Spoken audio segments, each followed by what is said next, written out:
godinama kako je ta tema sazrevala i bila je sve prisutnije u našem društvu, negde od oko 2014. imamo procedure rada na temu nasilja nad starima.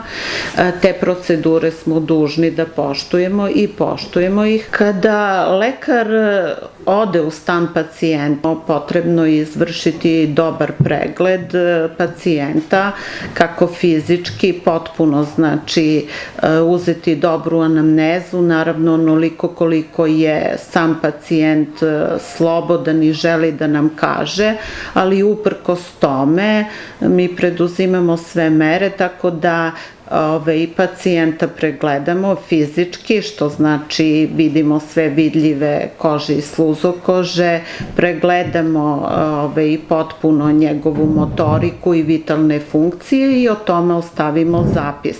Ako je potrebno da intervenišemo, naravno prvo medicinski zbrinemo pacijenta i zatim ga upućujemo na dalje lečenje ili prijavimo policijskoj upravi ako se radi o tom nasilju.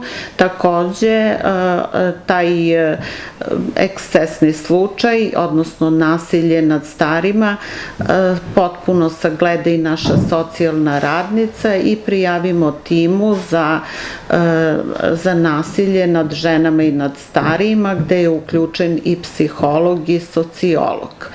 Tako da gledamo da apsolutno na licu mesta u stanu pacijenta zbrinemo i pomognemo takvom pacijentu.